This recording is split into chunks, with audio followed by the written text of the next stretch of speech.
presenter be ready with their presentation. And in this session, we are going to have a session of the 10 minutes of presentation and 5 minutes of question answer.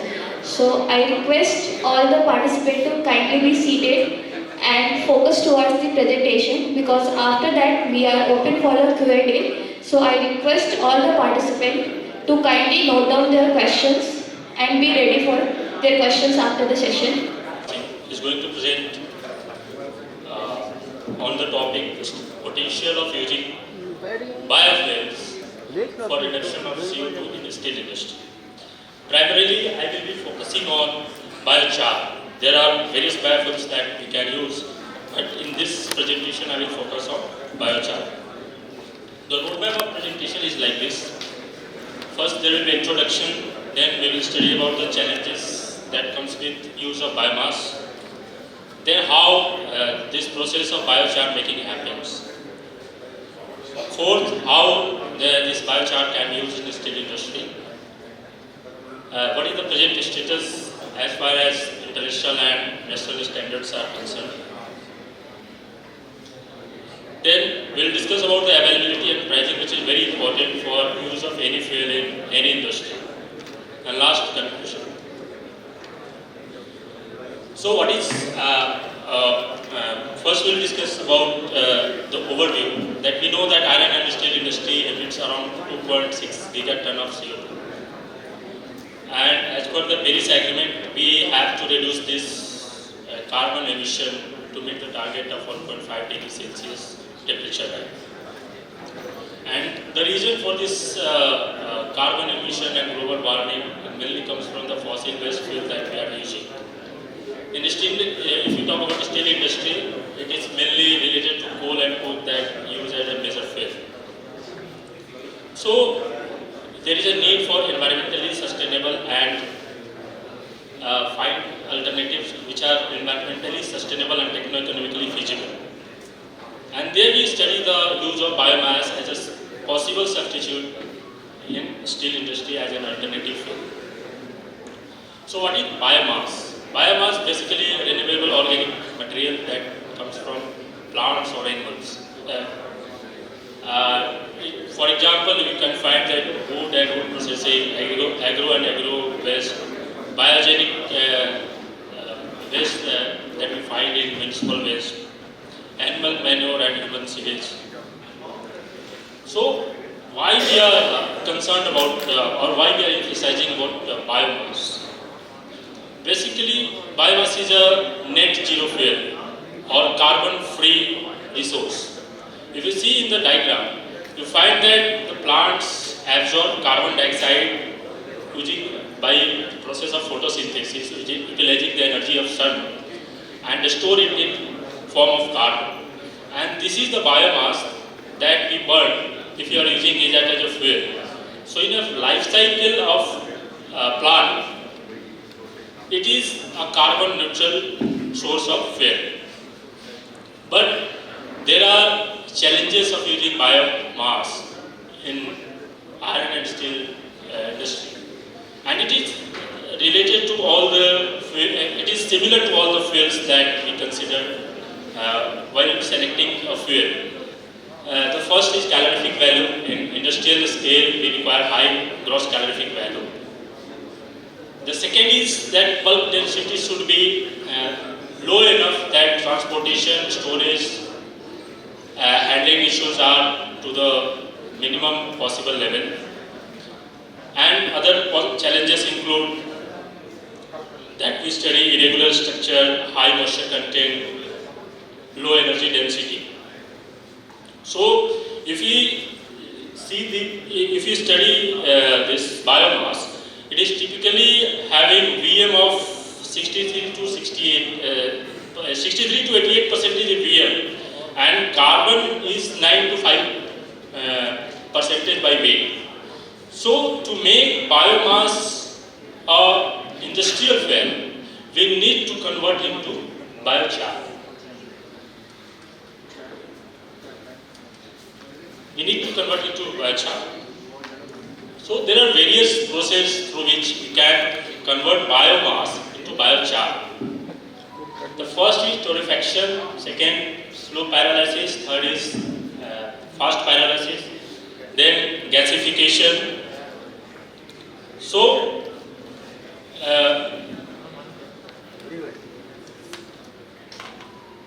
this is more detailed format of various processes that we can utilize for conversion of biomass into biochar, and which are as per our name.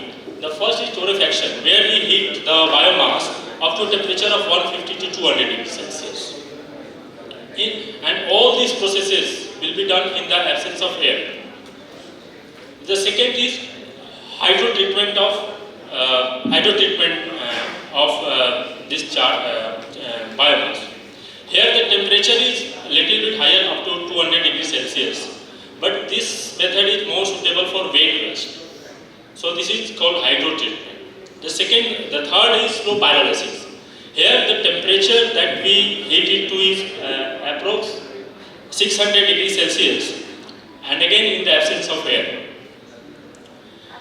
The next is fast pyrolysis. The difference between slow pyrolysis and fast pyrolysis is the degree of heating that we are doing. The temperature desired is again same. And the next is gasification. Here the biomass is converted into same gas, which is mainly carbon monoxide and CO2 and hydrogen. And the last, if we are heating it to 1400 degrees Celsius, it is completely combusted, which is not our goal. So, as per the literature studies, it has been found that slow pyrolysis and biochar that we are getting from slow pyrolysis and torrefaction are suitable for use in iron and steel. Here we have done an analysis of raw material that we use for biochar, various biomass that we are using here. The first is rubber wood char, wood pellet, core straw, walnut shell. So the free carbon, you can see the free carbon is more than 80%. Walnut shell is 56%. This is a major concern for using as a fuel. In ultimate analysis, we are saying this. The VM of fuel, which is again a very important parameter, this comes out to 9.8 for wood char, for wood pellet is 11 and corn straw 13.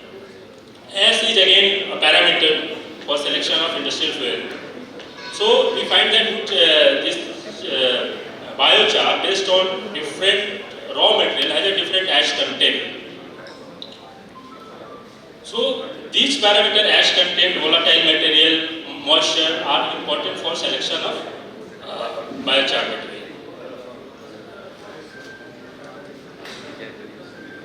So why biochar? And this answers that we have discussed, that it is carbon neutral, that I discussed in first slide, that in a life cycle of raw material like bamboo, where we are talking, it is carbon neutral, and it can be partially used in coke making, sintering and blast furnace. So we are not talking about full replacement. So, and it will lead to significant CO2 reduction in the steel industry. Now if we are talking about coke making, how we are going to use it in coke making.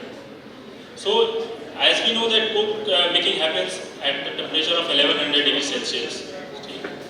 So the blade that is required for a good coke should have an ideal ash content, VM, free carbon, and the parameters of this biochar, which is mainly derived from bamboo, will be compared with what we desire in coke making. So if we are seeing the ash percentage of this biochar derived from various raw materials. So we see that bamboo biochar has an ash percentage of 2 to 3%. Then the volatile material again is 5%. Free carbon is around 80% that we discussed in previous slide, and gross calorific value again is around 6500 kilocalorie per kg. So among the available sources, we found that biochar prepared from bamboo material is a better source for partial replacement of coke. Again, we consider the application of this biochar in sintering process. So, for use of biochar in sintering process, now we consider that the coke grease is used as a fuel source in sintering, and it has low VM of less than 3%, 3%, high density of 700, and size is 0.3 to 3 millimeter, and fixed carbon should be 76%. Again, now we compare the properties of biochar with what we require for its replacement as coke grease. So again, biochar has very few, less than 3% ash. Volatile matter is again 4%. So based on the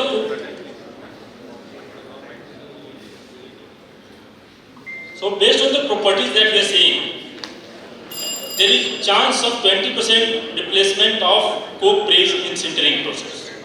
That is a conclusion that we derived.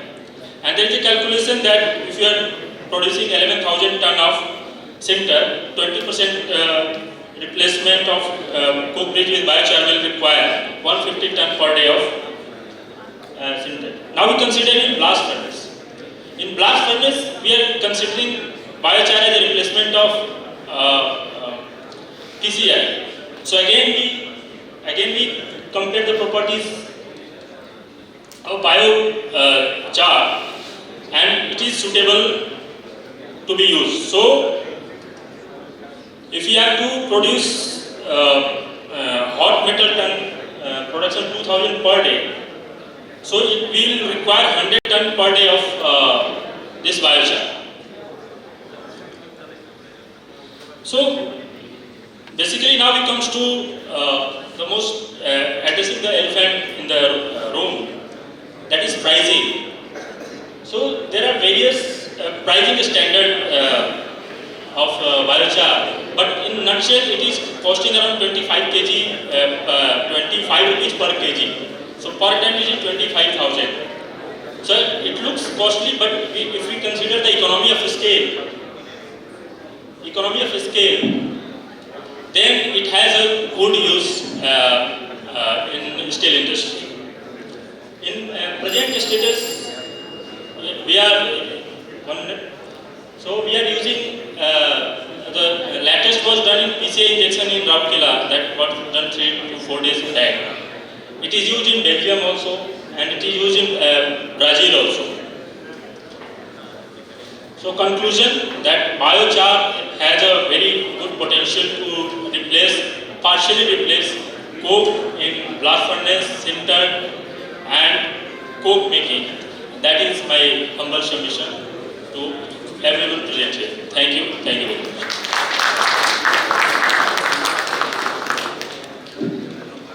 Thank you, sir. I request you to be on dice, sir. We are open for the Q&A, and we will take the two questions. So I request anyone from the audience, please raise your hand for the questions. Our volunteer are requested to assist with the mic.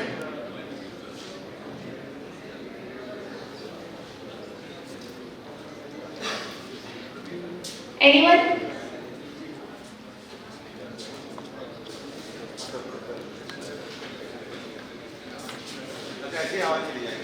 How did you use blast furnace? Sir, we have to do pelletization of this. See, PCI there are various processes. Where did you put it?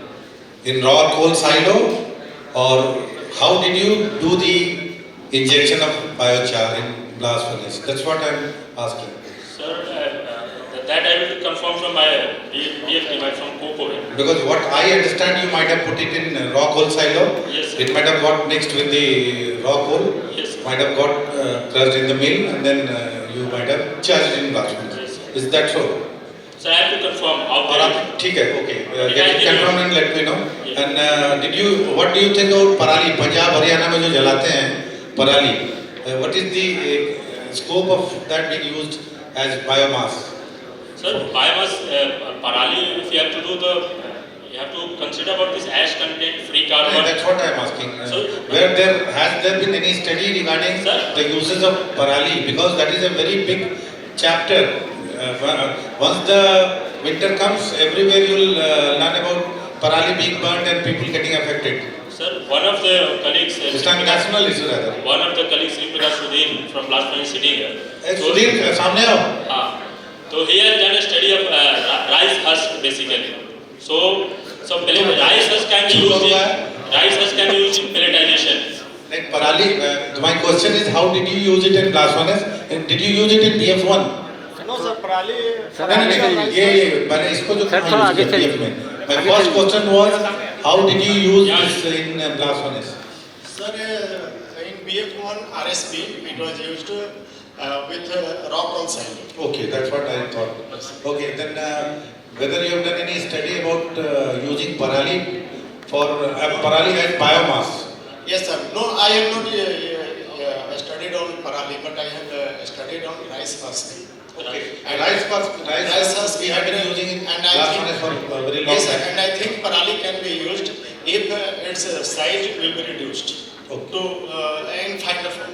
It can be used. It can be Ash used. content of parali and rice husk. As content in rice husk or Parali is about 20-25%. Yes. Yes, sir.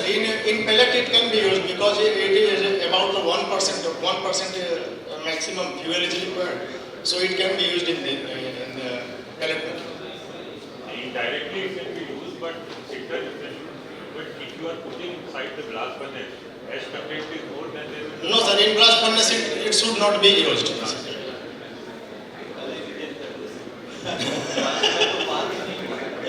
Yes, sir. How much it will cost?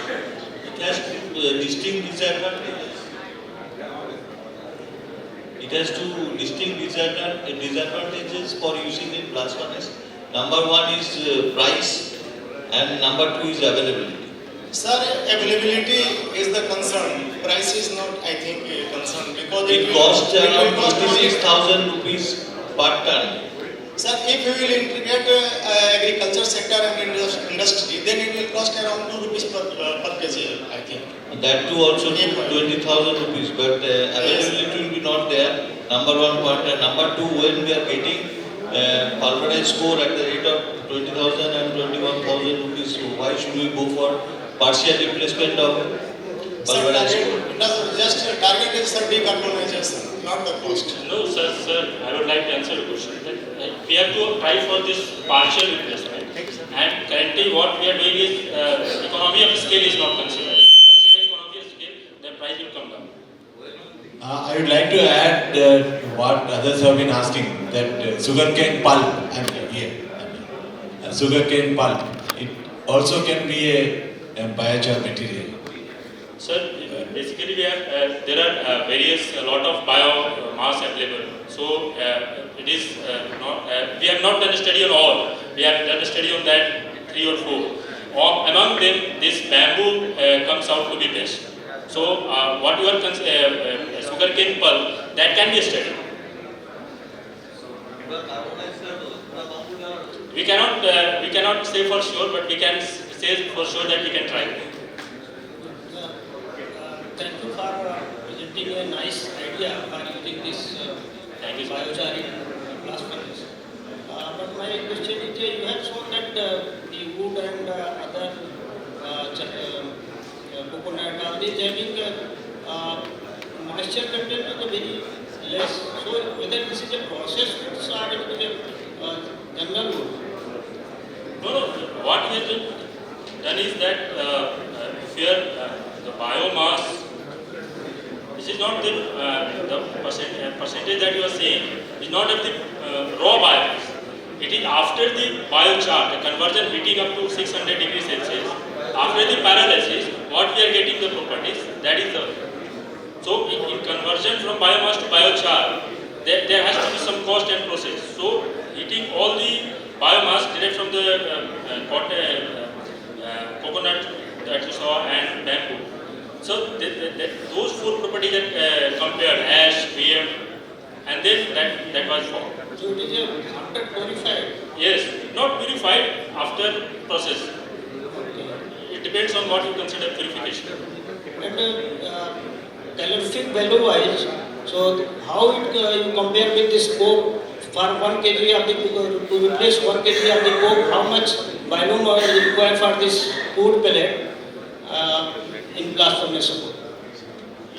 In blast furnace that I don't know, I'm from coke oven. So in coke oven we are talking about 2 to 5%. 5%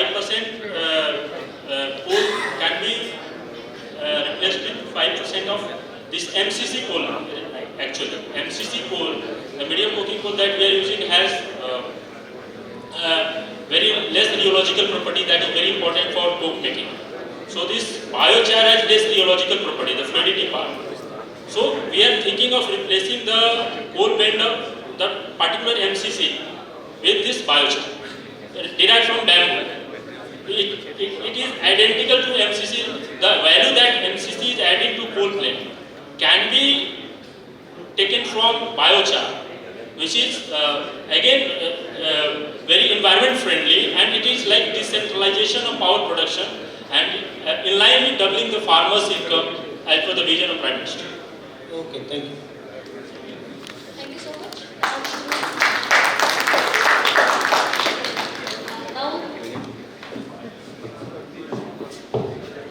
Now we move forward further, and I request Dr. Anil Kumar Chaube from Institute of Minerals and Materials Technology, Bhubaneswar, for his presentation.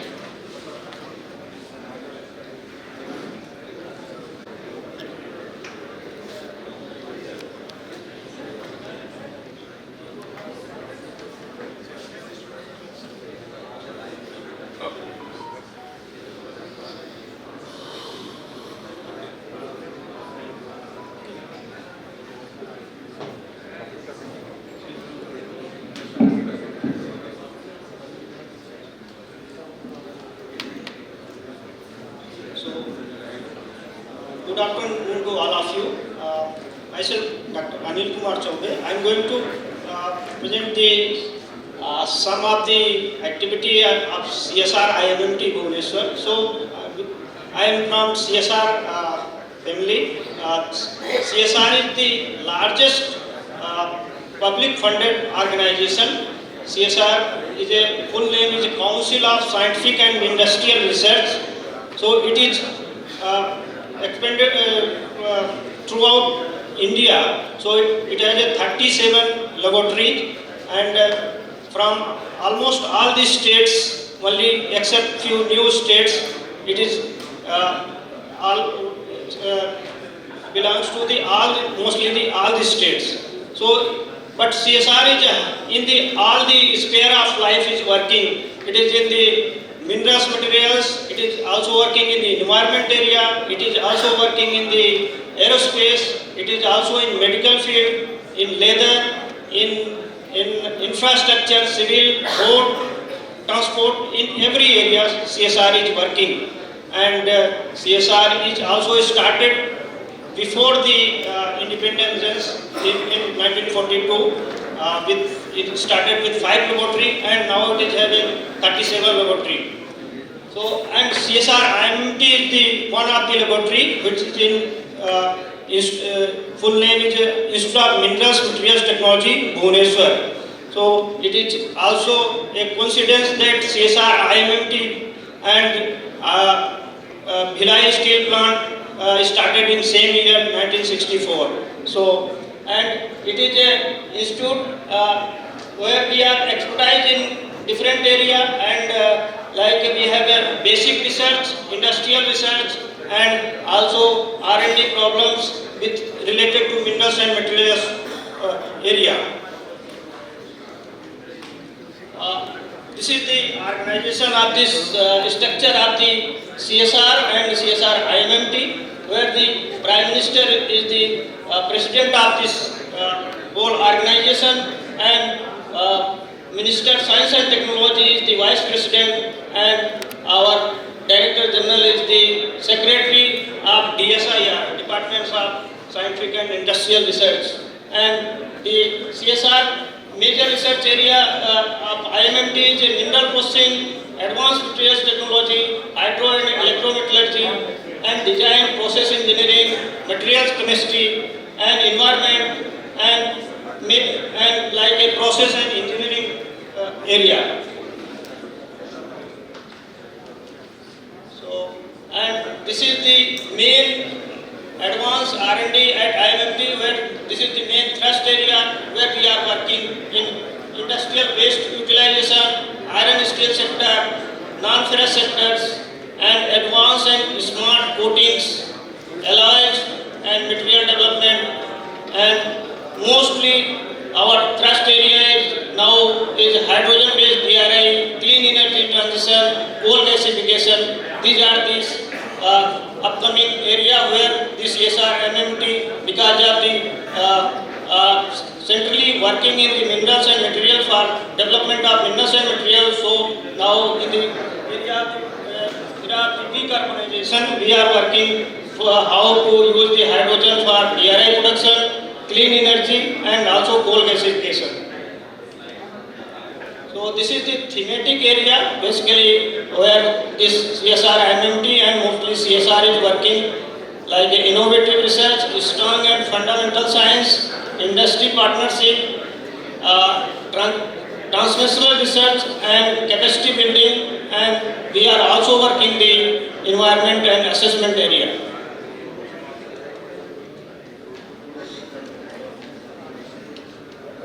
And this is the mostly the sponsors and where the funding comes CSR, 50%, 60% funding comes from industry partners and 40% from government sectors. So these are the mostly the sponsoring agents industry. So mostly we are all the steel and mineral sectors industry are the partner where they are funding the different projects. SAIL and Rourkela Steel Plant, Jindal, almost the ferrous and non-ferrous industry, we are our customer to funding the projects in this area. So, apart from this, actually CSR have a lot of social activity work where this in the COVID time, you must thanks to CSR. CSR has developed a molecule where in the Covaxin was used with Bharat Biotech, and it belongs to the all the people knowingly and unknowingly. CSR is inside all of us. So we should thanks to CSR for this local work. So now coming to the research part, where I am going to present on the direct production of nigh hard cast iron from mining and industrial waste by thermal processing. So what is the why we are going to do this? Because this nickel is almost we are in India we are not able to produce, and because of the we don't have a nickel rich ores, and only the main source of nickel is a chromite overburden. And chromite overburden except the nickel also contain the iron, chromium and other alloying elements. So we thought that this is actually the base and generated in the mining during the mining of the chrome ores, and also it is around 4 to 5 times it generated during the mining process.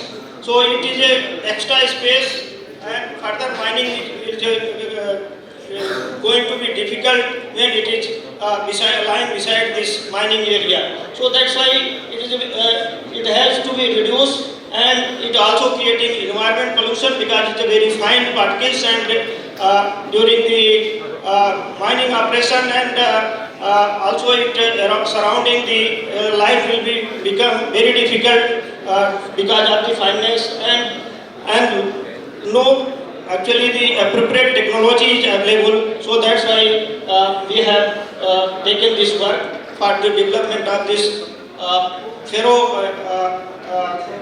nickel containing ferroalloys, and so that can be used for the either a raw material for stainless steel production directly, also for a hard cast iron. So what is the actually the novelty, because this ferroalloy generally produced by or stainless steel produced by a two-step process. First we are producing the ferroalloys, and then ferroalloys is used for this stainless steel production. Here in a single step process we can produce the directly ferroalloys, either stainless steel, either a hard cast iron, by using this fine waste chromite overburden for the which is a waste material. So this is the novelty, and also the we want to utilize this as a zero waste. Whatever we are using 5 to 6% in the ferroalloy or hard cast iron, rest is 95% is used for a cement industry, for making the cement, either building and blocks material.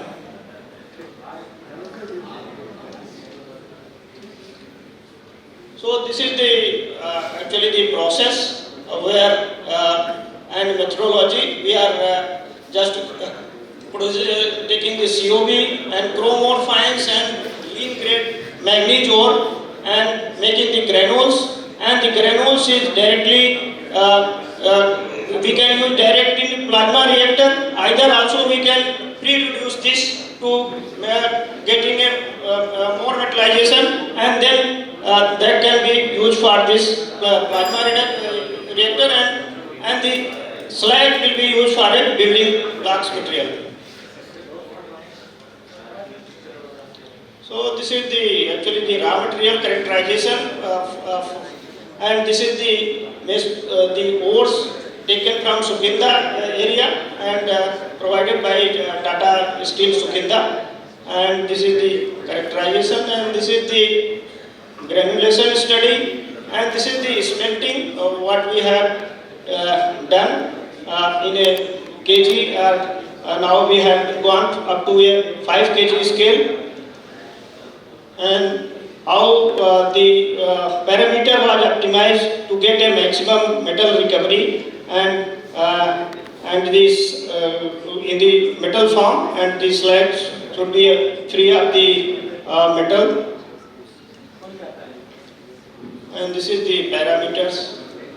And the slag is a composition where we have iron also going in slag and other like material, because in this work we mostly focus on the nickel optimization, so that's why the sum of the metal we have not considered, it is going to the slag, and that's why our aim was to produce a hard cast iron where nickel is the main source from this COB, and that's why our focus was to maximum recovery of the nickel. So that's why other material, some of the are going in the slag part, and this is the just how we have the optimization of the basicity for this maximum recovery of the metal. And we have done also the before plasma smelting, we did direct the granulation ore and the pre-reduced ore. So in the pre-reduced, you can find out the nickel recovery can be increased little bit more compared to the unreduced ore. So that's why pre-reduction was for the nickel recovery was prepared. And this is the metal microstructure, which is showing the most of the carbide in the microstructure.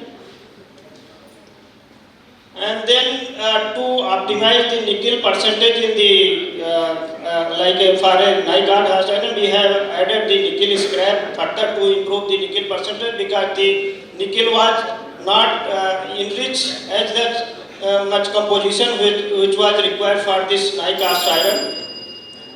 So this is the here you can see that the nickel grade 4 Nikon cast iron was produced by this using this chromite overburden and also the nickel scrap. And the property almost matching, and the slag was used to produce this building and blocks material.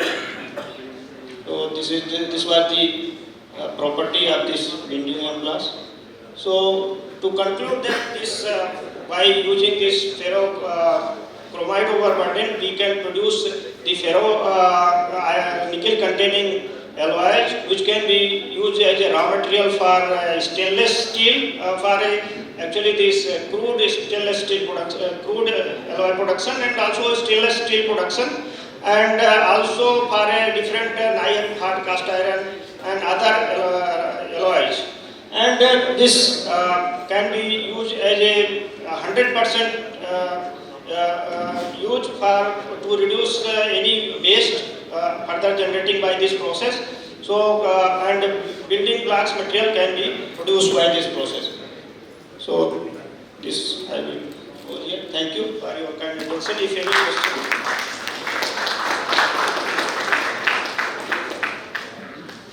Thank you, sir.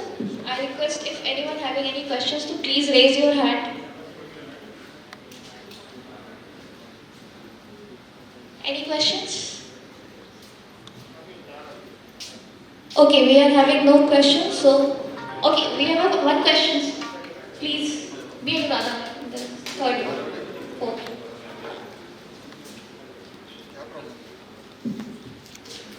Sir वो वाला slide निकालेंगे जिसमें आप anti slide use कर रहे हैं. Which one? Last but one. In which you are using LD slide.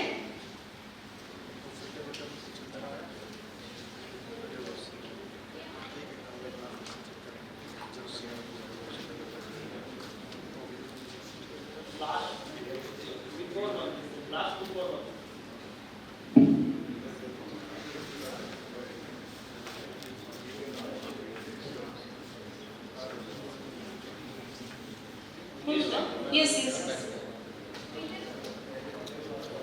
Yes. Sir, so these are where you are using this, sir? This is actually the slag and then from this plasma smelting, and then we add the fly ash, sand and cement plus water to make this actually the building blocks material. So, sir, this building, where these building blocks are being used? These blocks are where the bricks, maximum the You have commercialized construction of buildings and any other road also the made by these blocks and bricks. So, sir, you have commercialized this? Yes, this Vedanta steel, Vedanta aluminium in Lanjigarh, they have made the this road by using this our bricks. So in the plant, and heavy vehicles are running. So it is working from last 4-5 years. It is working perfectly. Okay, sir. Okay. Sir, what is LD or blast furnace slag, sir? This is. Yes.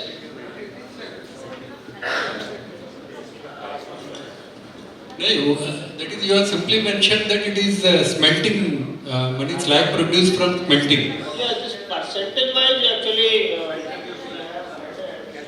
here this, you can see the fly ash, maximum we are adding fly ash, then slag, and then another ingredients in this one. Right, sir. I am interested in from where it has been procured. That is, smelting means, that is, what is the source of this slag? Electric arc furnace, LD slag. This is the slag for we are from generating by the plasma smelting, which is also like a arc furnace. So in the plasma is created. Right. So this slag and metal we are separating, and the slag part we are using here to actually to make a zero waste technology for this from chromite overburden. Okay, why we are asking this question is, in our case, we are more interested in this one, LD slab. Yes. That is from the basic oxygen furnace. Yeah.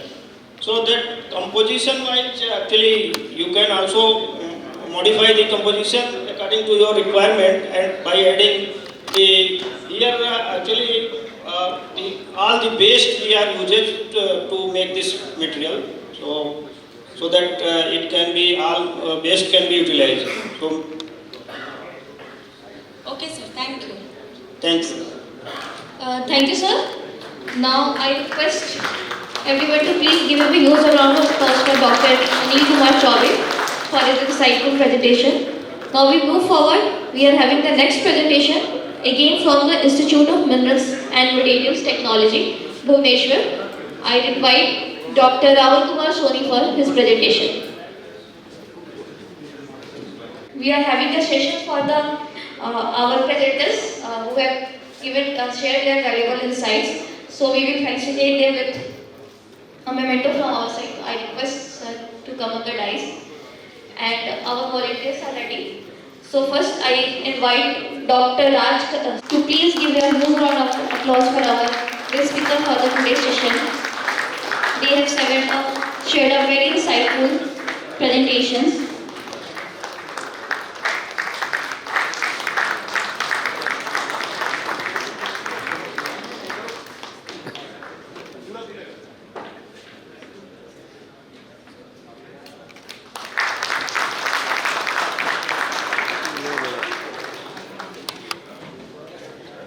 Next, Sri Sapat Garai from Champion Ceramics, who has shared his valuable insight, and his expertise and passion for the subject matter also evident throughout his presentations. So I request our gathering to please give a hand for him.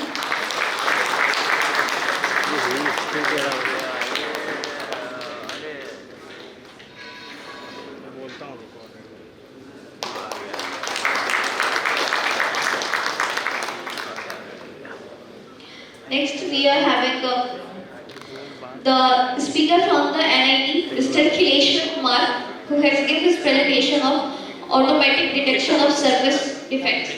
So I invite Mr. Khileshwar Kumar.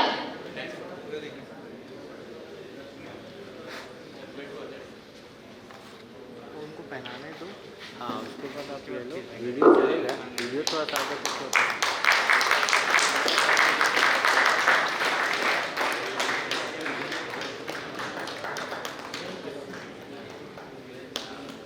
ठीक है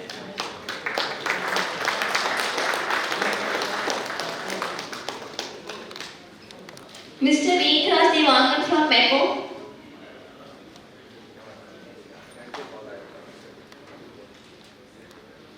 I request our audience to give him a huge round of applause.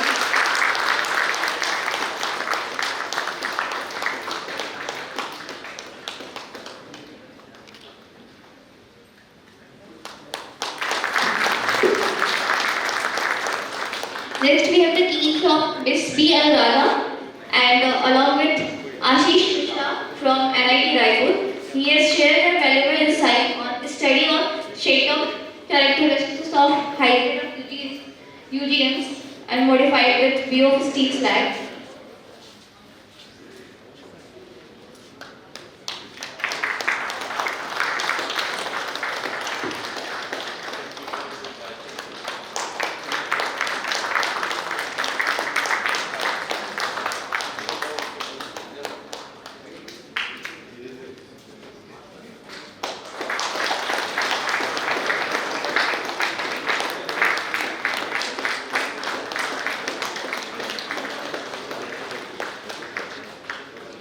The next is the possibility of use of biofuel for decarbonization in the steel industry by Pramod Kumar Singh from Bhilai Center. I request him to please come on the dais.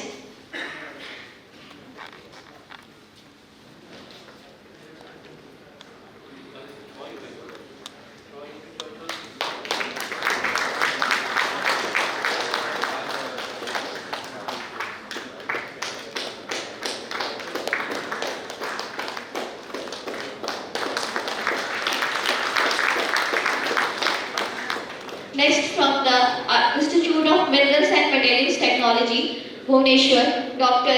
Anil Kumar Chaube sir. I request him to come on the dais. Sir has shared his valuable insight on the topics of how the current industry and the future of our steel industry is going to be.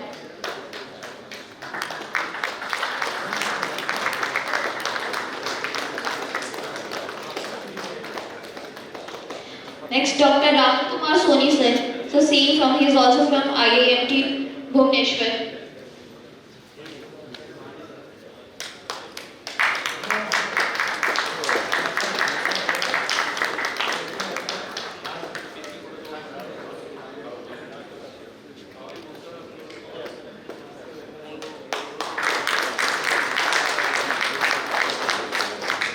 And the last presenter of this session, G.S. Narayana sir, who is talked about what we have to do to achieve our targets in the near future in the steel industry. From RD Group, G.S. Narayana sir.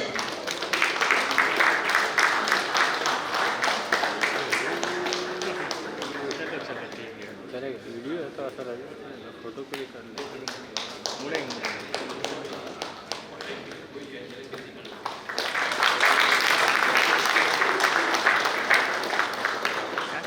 Now I request A.K. Datta sir, Pranay sir, Puneet Chaube sir and K.V. Shankar sir. Please come on the dais sir. We were the guests for the today and we also want to felicitate with you with the memento. So I request kindly join Tapas Das sir on the dais. आप लोग सब लोग sir एक दूसरे को एक So firstly, I invite Kailash Malhotra sir to felicitate our chief guest for the today's session, Mr. Tapas Das sir. Sir इधर sir इस तरफ सर इस तरफ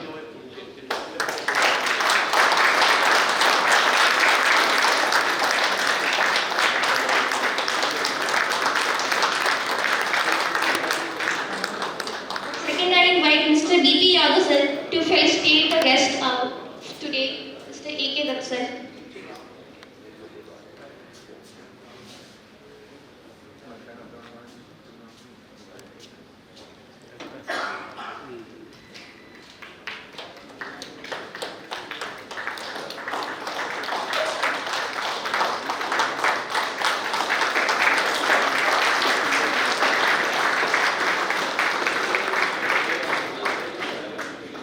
Now I invite Mr. Shikhar Tiwari sir to felicitate our guest today, Mr. Pranay Kumar sir.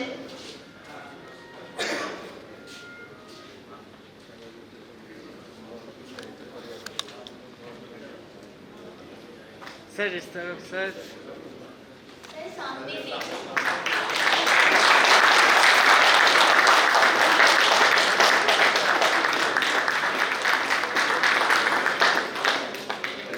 Now I request SSRC Murthy sir to come on the dais to felicitate Mr. Puneet Chaube sir.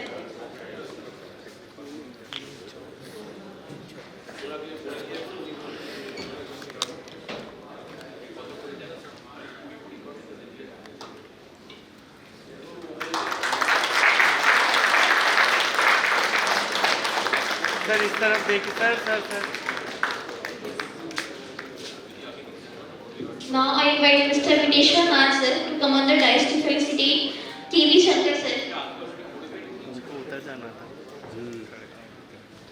अब उतर गए sir इस तरफ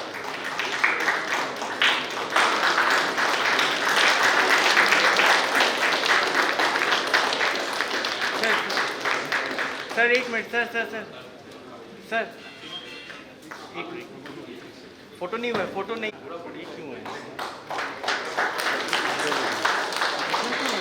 Thank you so much to our esteemed chief guest and guest of honor today. और हाँ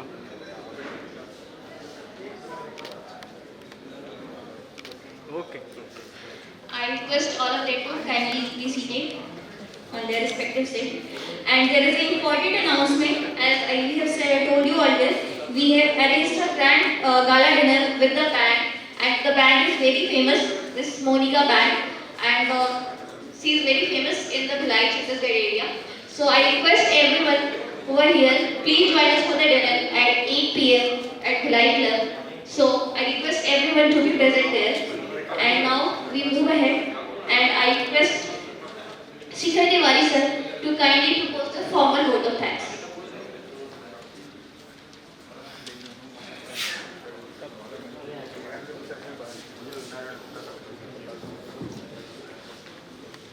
सभागार में उपस्थित सभी सम्मानीय प्रतिभागियों और इस 2 दिवसीय कार्यक्रम जिसका समापन आज हम यहाँ पे कर रहे हैं, उसके सूत्रधार DIC सर श्री अनिल दासगुप्ता और उनके जो मुख्य, मैं कार्यकर्ता शब्द का इस्तेमाल करूंगा क्योंकि तापस दासगुप्ता साहब को मैंने उस बोर्ड में देखा है। इन सभी के मैं प्रथम धन्यवाद दूंगा। उसके बाद Indian Institute of Metals, Institution of Engineers Bhilai, SAIL PSP की बिरादरी, ISRB टीम, इन सबके सहयोग से जो यह कार्यक्रम आयोजित हुआ है उसके लिए मैं उन सबको भी आभार व्यक्त करता हूँ। इस कार्यक्रम के आयोजन में बहुत सारे ऐसे चेहरे होते हैं जो शायद कोई देखता नहीं है, जानता नहीं है। सर्वप्रथम मैं टाउनशिप और LABR की टीम को मैं धन्यवाद देना चाहूँगा जिन्होंने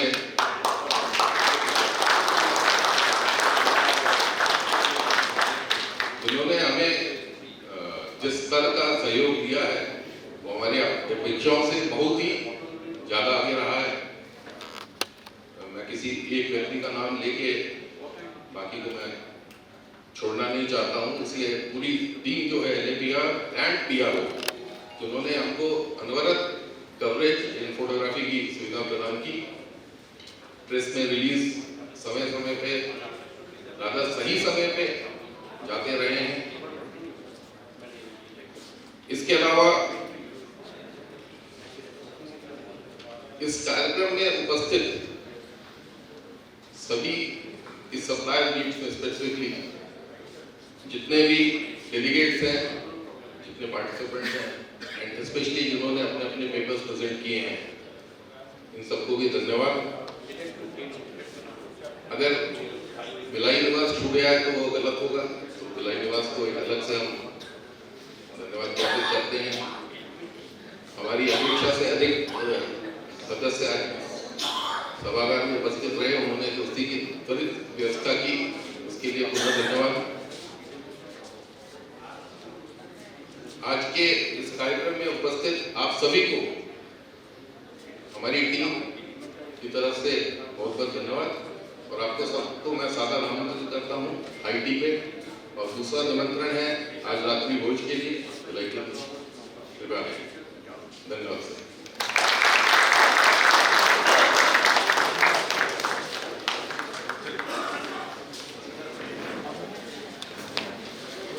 Thank you, sir. I request everyone to kindly stand up. We are going ahead for the national anthem.